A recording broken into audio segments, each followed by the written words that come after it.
नमस्कार, मैं स्वागत करता हूं आपका अपने ही चैनल पर जिसका नाम है सार्थक बाजार से। आज हम बात करेंगे जेपी पावर सर 16 के नीचे आ गया, 15 रुपये करीब आ गया है, उसके ऊपर भी रूपरेखा समझेंगे और बात करेंगे वेदांता की। एक न्यूज़ निकल कर आ रही है, उस नीतियों को भी समझेंगे। बात करेंगे फिर से आज यस बैंक के बारे में।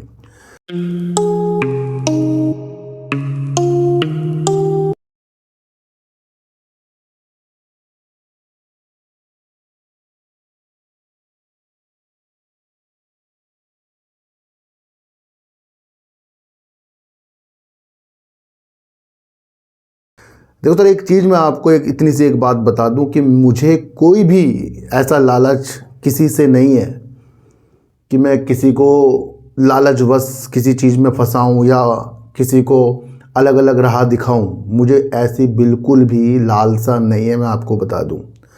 अगर ऐसी लालसा होती तो मैं अपने टेलीग्राम ये सब कुछ चला लेता। ये मैं आज ऐसा क्यों आपको बता रहा हूँ, क्योंकि अगर आप मेरी कल की यस वाली वीडियो देखें, यस बैंक वाली, तो आपने हज़ारों वीडियो लोगों की देख ली होगी।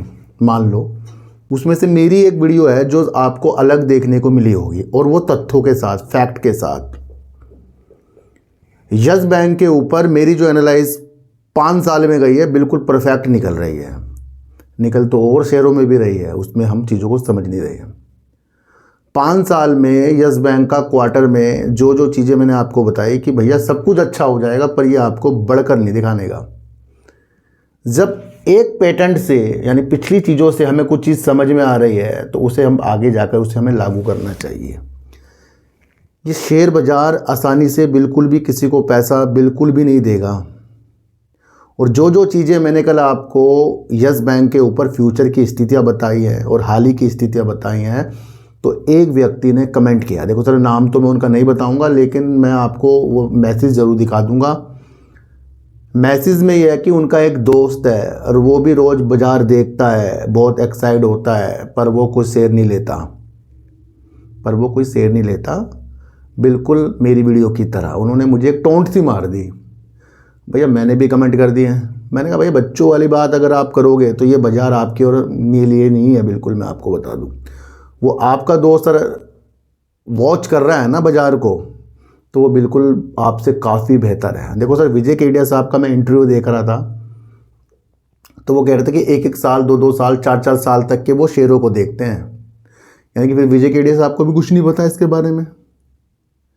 उन्होंने मेरी वीडियो के माध्यम से ये समझा कि यस बैंक को अभी हमें दूर रहना है, तो ये मना कर रहा है कि हमें ये नहीं खरीदना है। भैया आप जो मर्जी आप करो, आप खरीदो बेचो जो मर्जी करो, मेरा माध्यम तो आपको समझाने का है कि ये चीज़ें इस तरीके से हो रही हैं। और वाकई अगर मेरी आप वीडियो को दिल से, दिमाग से, हर चीज़ से समझ लेना, तो आपको वहाँ हमेशा बचाओ, किस तरीके से खुद को हम बचा सकते हैं वो निकल कर आएगा। आप देखो उठाकर दूसरों की वीडियो, लॉटरी लग जाएगी, ये हो जाएगा, वो हो जाएगा, क्या ऐसी वीडियो मैं आपके लिए बनाऊं और आपको बहुत अच्छा लग जाए? वो बहुत से लोग मुझे जो देखते हैं उनको पता है वो यहीं से साइकोलॉजी निकाल लेंगे। भैया हमें कुछ छूट नहीं है बाज़ार के अंदर, मैं आपको बता दूं। अगर छूट हो जाए तो फिर हम वो भी कर सकते हैं। यस बैंक की नीतियां लोग रिजल्ट में देखकर सुबह बना रहे होंगे और हमने इसको फ्राइडे में ही सेल कर दिया था। समझिए, मैं उनको बता रहा हूँ जिसने ये कमेंट किया है कि उनको लगता है कि हम रोज़ बेच वाले काम नहीं करते। तो भैया हम करते हैं, पर हम वो बताते नहीं हैं। आज मुझे बताना पड़ रहा है मजबूरन ये चीज़ें हैं, क्योंकि जब से मैं सही हुआ हूँ तो मैं कर रहा हूँ कंटिन्यू इस काम को, और लोगों के शेयर मेरे लोगों के ही हैं। तो जो नीतियाँ लोग आज यस बैंक की समझ रहे हैं, हमने इसके रिजल्ट से पहले इसको सेल कर दिया था। और उस वक्त जो शेयर लिया था वो भी मैं अगर आपको बताऊं आपके भी होश उड़ जाएंगे। हमने लिया था JSW इंफ्रा, 20 से 21 रुपये शेयर भागा था। आज भी हमने उसे निकाल दिया, क्योंकि वो हमारा शॉर्ट टर्म भी होते हैं बाज़ार के अंदर। देखो सर, क्या चीज़ है कि जो लोगों को दिखता है आपको उससे अलग देखना पड़ेगा। ये मैं इसलिए आपको बता रहा हूँ कि यस बैंक मैंने पहल करा, इसलिए बताऊँ कि उन्होंने ऐसा कमेंट कर दिया कि बस मैं वीडियो बनाता हूँ, कुछ करता नहीं हूँ। तो मैं आपको वो स्थितियाँ सिखा रहा हूँ कि यस बैंक के अंदर अभी आगे की बेहतरी स्थितियाँ बहुत सालों बाद हैं। और बहुत अच्छी वीडियो बनाई थी कल मैंने आपके लिए, आँख खोलने वाली वीडियो थी वो। देखो सर, मैं आपको एक चीज़ बता दूँ, आपको प्रॉफिट आना चाहिए। वो आपके लिए बहुत बढ़िया है, चाहे उसके बाद आपको कितना ज़्यादा वो प्रॉफिट दिखा रहा हो। ऐसे ही मेरे साथ JSW इंफ्रा में हुआ है, जहाँ मैंने सेल किया उसके बाद उसने और प्रॉफिट दिखाया मुझे। अब मैं या तो मैं वो प्रॉफिट देख लूँ कि मुझे और मिल जाता और उसमें टेंशन ले लूँ, या मुझे जो मिल गया मैं उस पर संतुष्ट हो जाऊँ, क्योंकि बाज़ार तो रोज़ चलेगा ही चलेगा। तो मुझे ये ऐसे व्यक्ति जो होते हैं ना कि वो सोचते हैं कि इसे भाई कुछ पता ही नहीं, या फिर ये सिर्फ वीडियो बनाने का काम है या अलग नीतियाँ हैं, तो मैं आपको एक चीज़ बता दूं, इजी माई ट्रिप के ऊपर से भी मैंने प्रॉफिट ले लिया है। वोडाफोन आइडिया को कई बार प्रॉफिट ले लिया है। बहुत सारे शेयर इस तरीके से हैं जो होते शॉर्ट टर्म के हैं, पर उस शॉर्ट टर्म की आपको स्थितियाँ जाननी पड़ती है। तो ये सारी चीज़ें नहीं बता सकता आपको कहाँ खरीदना है, कहाँ बेचना है, पर वो न्यूज़ आ रही है, उस न्यूज़ को आपको भापना पड़ता है। इसलिए मेरे खरीदने से आप खरीदोगे, इसलिए मैं आपको बता दूं कि जी मैंने ये खरीदा है जी। मैं जो बताता हूँ मैंने बेच दिया वो बताता हूँ मैं आपको, जो खरीदा वो कभी नहीं बताऊँगा मैं आपको। ये इतनी सी एक बात आप समझ कर चलना। तो ऐसे कमेंट करने से पहले आपको सोचना पड़ेगा कि जो मेरी वीडियो बन रही है वो बचाने वाली वीडियो है, उसको आपको समझना है। तो लाखों लोगों ने सोच लिया कि आज यस बैंक भागेगा, कल की अगर आप मेरी वीडियो देखते आपको तथ्य नज़र आ जाते हैं। चीज़ों को आपको समझना है। बैंक प्रगति की ओर है, बैंक का अच्छा खासा रिजल्ट है, और एक ब्रोकरेज फर्म ने इसके टारगेट 24 रुपये के दे दिए हैं। पहले दिए थे 22 के, अजीब इत्तेफाक है। 22 के पहले टारगेट दिए थे, उसे बढ़ाकर 24 करा है, और 22-23 में शेयर चल रहा है। मान लो अगर 24 भी गया तो 1 रुपये का ही उन्होंने टारगेट बढ़ाया है। और अगर ये टारगेट 30-35 बढ़ाते तब तो कुछ समझ में भी आता, ये बढ़ाया ही 24 रुपये तक है, तो यहाँ तक तो शेयर चल ही रहा है। तो आपको सबकी सुननी पड़ेगी, करनी अपनी पड़ेगी। यस बैंक ने अच्छा रिजल्ट दिया, इसमें कोई दो राय नहीं। अगर यही चीज़ आप सबको समझ में आ जाए तो फिर सभी पैसा बाजार से कमा लेंगे। यस बैंक में तो आपको मुझे इतना ही बताना था।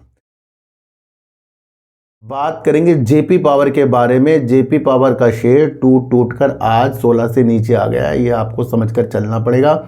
क्यों इसके अंदर तेजी अभी नवंबर के वक्त आपको देखने को मिली थी। वहाँ पर लेनदारों ने, शुरू से कहानी बता रहा हूँ, लेनदारों ने अडानी के पक्ष में वोटिंग करी थी कि हम अपनी कंपनी, जो हमें पैसा लेना है कंपनी से, हमें तो अपनी कंपनी को NCLT के जरिए देना, किसको है, दिवालिया प्रक्रिया से अडानी जी को देना है। तो इस वजह से कंपनी के शेयर ने 22-23 की उछाल मार दिए थे, सिर्फ न्यूज बेस। उस वक्त भी अगर आप मेरी वीडियो देखते तो मैंने आपको समझाया था ये लेनदारों की मंजूरी है, NCLT की मंजूरी दी नहीं है। जब हम उस परिस्थितियों को नहीं समझते कि तेजी किस वजह से आ रही है और गिरावट किस वजह से आ रही है, तो हम बाजार के बहुत धोखे के साथ बैठे हैं बाजार के, और हमेशा धोखा लेते जाएंगे हम। तो उस वक्त भी समझाया था, पर उस वक्त भी लोगों ने नेगेटिव कमेंट कर दिए थे। आज 16 से नीचे है। देखो सर, जब तक के जेपी पावर के साथ जेपी सेट का नाम जुड़ता जाएगा तब तक के जेपी पावर उन हालातों से गुजरेगी जो आप सोच भी नहीं सकते।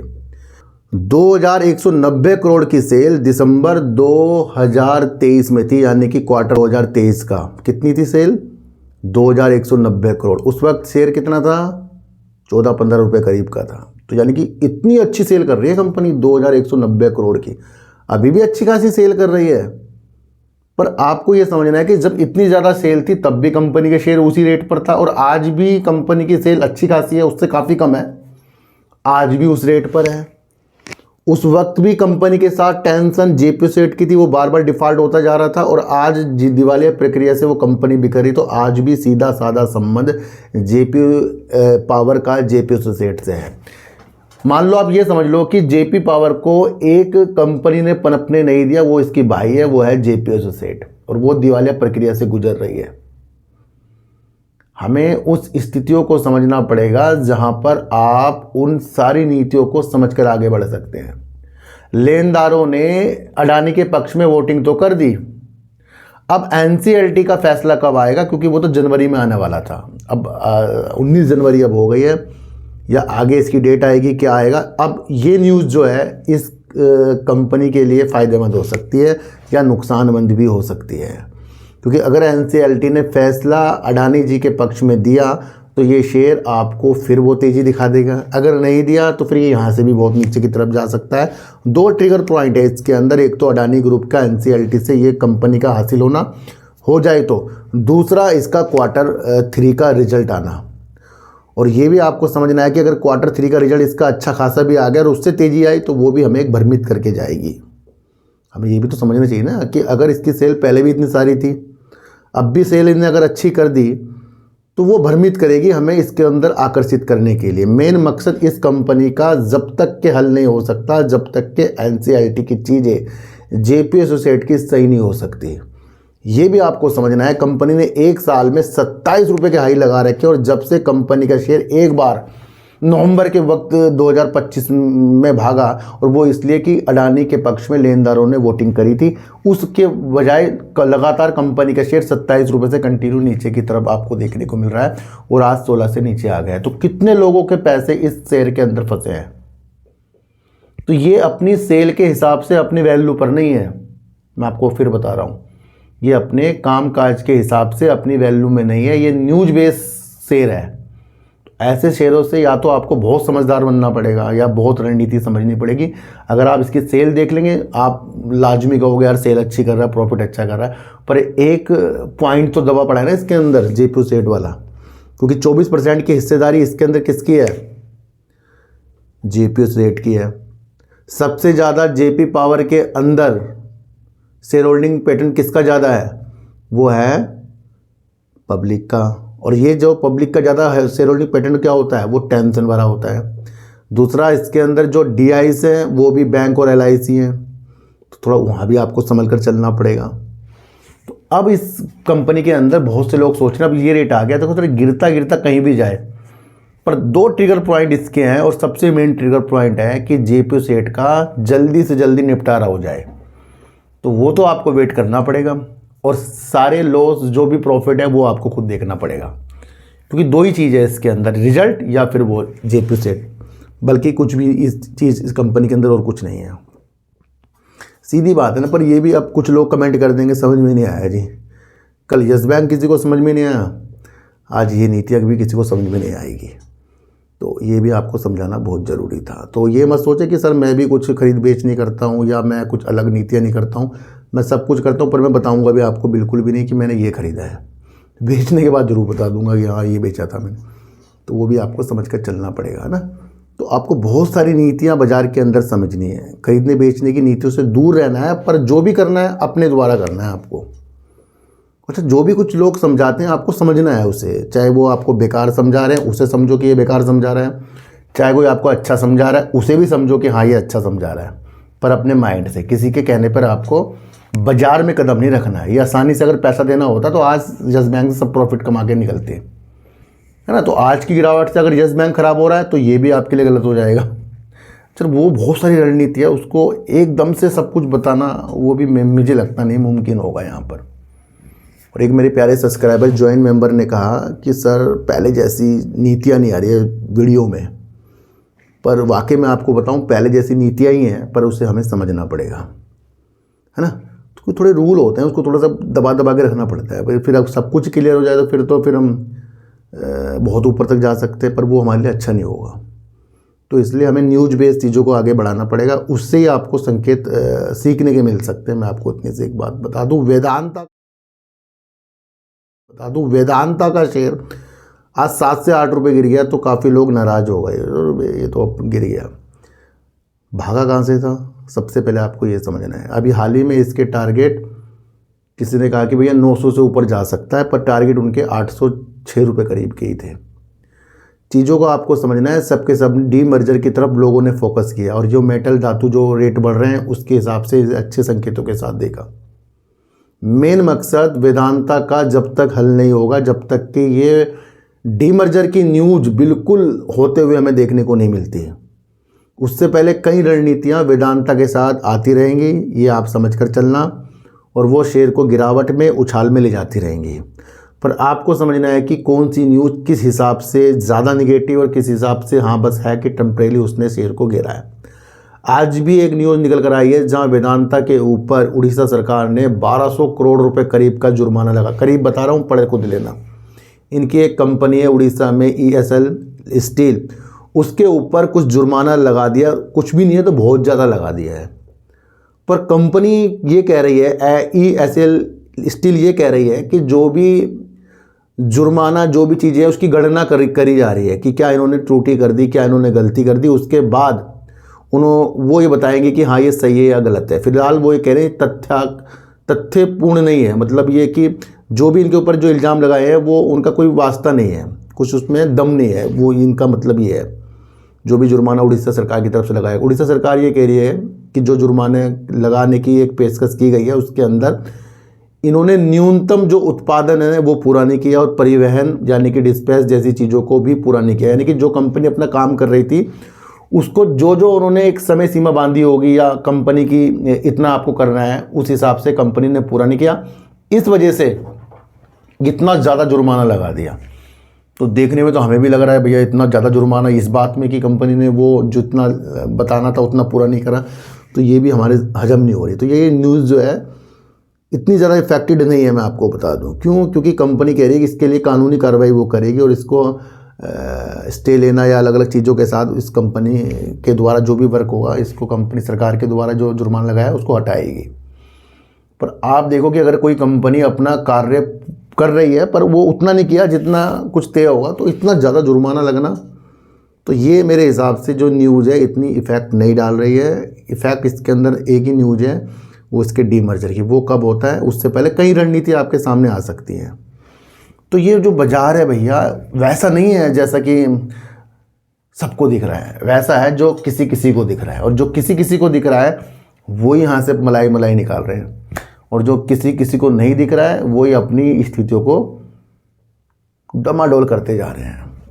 तो वो भी आपको समझ कर, वैसे मेरा मानना ये है कि अगर आपके पास अच्छे अच्छे शेयर हैं, दूर की दृष्टि हमारे पास है, फ्यूचर की स्थिति हमारे पास है, तो अच्छे शेयर ही हमें अच्छे करके जाएंगे। ये छोटे मोटे अगर हम चीज़ों को कर भी लें तो ये कुछ खर्चे निकल जाते हैं इससे, पर अगर ज़्यादा आपको खर्चे निकालने तो वो लंबे समय के लिए होंगे अच्छे अच्छे शेयरों के अंदर।